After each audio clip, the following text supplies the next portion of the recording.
News నెల 19న BRS రాష్ట్ర కార్యవర్గ విస్తృత స్థాయి సమావేశాన్ని నిర్వహించాలని బీఆర్ఎస్ పార్టీ అధినేత కేసీఆర్ నిర్ణయించారు.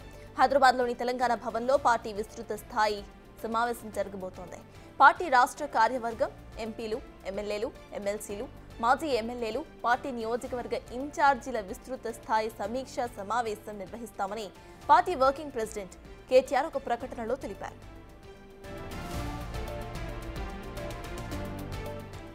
బీఆర్ఎస్ పార్టీ ఆవిర్భవించి 25 ఏళ్లు కాబోతున్న వేళ సిల్వర్ జూబ్లీ వేడుకల నిర్వహణతో పాటు పార్టీ సభ్యత్వ నమోదు, పార్టీ నిర్మాణం తదితర అంశాలపై విస్తృత స్థాయిలో చర్చించామని అన్నారు.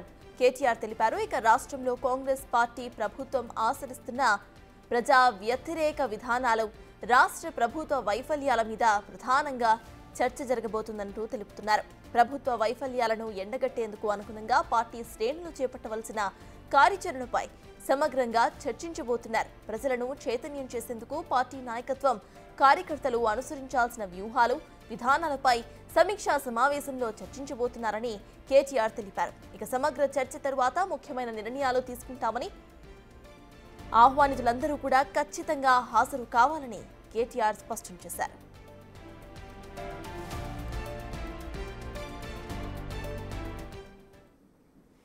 ఈ నెల 19న బీఆర్ఎస్ రాష్ట్ర కార్యవర్గ విస్తృత స్థాయి సమావేశం జరగబోతోంది. ఈ సమావేశానికి సంబంధించిన అప్డేట్స్ మా ప్రతినిధి వాసు అందించడానికి సిద్ధంగా ఉన్నారు. వాసు, చెప్పండి, ఈ నెల 19న ఈ మీటింగ్ లో అసలు ఎటువంటి ప్లాన్స్ తో ఇటు బీఆర్ఎస్ ముందుకెళ్లబోతోంది? పింక్ బుక్ గురించి కూడా ఈ మీటింగ్ లో చర్చించే అవకాశం ఉందనుకోలా కవిత చెప్పినట్టు, అసలు అప్డేట్స్ ఏంటి?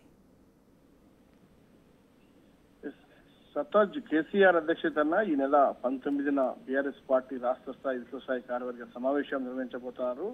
దీనికి సంబంధించి కేసీఆర్ ఒక పత్రికా ప్రకటన విడుదల చేశారు. రాష్ట్ర కార్యవర్గ విస్తృత సమావేశాన్ని నిర్వహించాలని కేటీఆర్ ఆదేశించినట్టుగా తెలుస్తోంది. జిల్లా పార్టీ అధ్యక్షులు, ప్రస్తుత మాజీ ఎంపీలు, ఎమ్మెల్యేలతో పాటు శాసన కార్పొరేషన్ చైర్మన్లు, జిల్లా పరిషత్ చైర్మన్లతో పాటు చాలా పెద్ద ఎత్తున కూడా ఈ యొక్క కార్యక్రమాన్ని నిర్వహించాలని ఇప్పటికే ఆదేశాలు జారీ చేశారు. అయితే బీఆర్ఎస్ పార్టీ ఆవిర్భవించి 25 ఏళ్లు కావాల్సినటువంటి నేపథ్యంలో కూడా పార్టీ సిల్వర్ జూబీ వేడుకల నిర్వహణలో పాటు సభ్యత్వ నమోదు, పార్టీ నిర్మాణం తదితర నిర్మాణాత్మక అంశాలపైన కూడా చర్చించే అవకాశం కనిపిస్తోంది.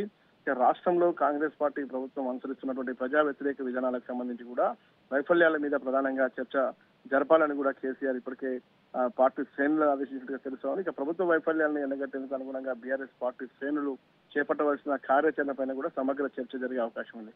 అయితే చాలా కాలం తర్వాత, దాదాపు ఏడాది కాలం తర్వాత కూడా పార్టీ కార్యక్రమంలో పార్టీ అధ్యక్షుడు కేసీఆర్ పాల్గొనబోతున్న నేపథ్యం, ఎందుకంటే ఫామ్ హౌస్ వదిలి మొదటిసారి భవన్ కు వస్తున్నటువంటి నేపథ్యం. అయితే ప్రధానంగా స్థానిక ఎన్నికల కావచ్చు, మరోపక్క పార్టీ పూర్తిస్థాయిలో మన రీసెంట్ గా ఎమ్మెల్సీ ఎన్నికల నేపథ్యంలో కూడా పోటీలో కూడా నిలవలేని పరిస్థితిలో బీఆర్ఎస్ పార్టీ ఉన్నటువంటి తీరు కావచ్చు, అంటే ఈ అన్నింటినీ కూడా సర్దిద్దే పనిలో ప్రస్తుతం ఏకంగా కేసీఆర్ రంగంలో దిగాల్సినటువంటి పరిస్థితి. ఇప్పటికే కవిత, కేటీఆర్ పలు చోట్ల వాళ్ళు కార్యక్రమాలు చేపడుతున్నప్పటికీ కూడా ప్రజల నుంచి ఎలాంటి ఆదరణ లభించకపోయినటువంటి నేపథ్యంలో ఏకంగా కేసీఆర్ పార్టీ విస్తృత సమావేశాలకు ముందుకు వచ్చినట్టుగా సమాచారం అంతా ఉంది. అయితే ఇక ప్రధానంగా కూడా కవిత కామెంట్ కి సంబంధించి ఏదైతే పింక్ బుక్ లో అన్ని రికార్డు చేస్తున్నామన్న అంశం కావచ్చు, ఇవన్నీ కూడా ఎంత సోషల్ మీడియాలో తప్పుడు ఆరోపణలు చేస్తున్న నేపథ్యానికి సంబంధించి కావచ్చు, ఇవన్నీ కూడా పక్కన పెడితే పార్టీ కింది స్థాయి శ్రేణుల్లో, పార్టీ శ్రేణుల్లో కూడా పూర్తి అసంతృప్తి నెలకొంది. రేపు రాబోయేటువంటి లోకల్ ఎలక్షన్ లో కూడా ఓటమి తప్పదన్నటువంటి సంకేతాలు అందుతున్న నేపథ్యంలో ఇప్పుడు కేసీఆర్ ఈ నెల 19న బీఆర్ఎస్ పార్టీ విస్తృత సమావేశం నిర్వహించాలని కూడా ప్రస్తుతం భావిస్తున్నట్టుగా మనకు సమాచారం అందుతుంది. Right, thank you Vasu.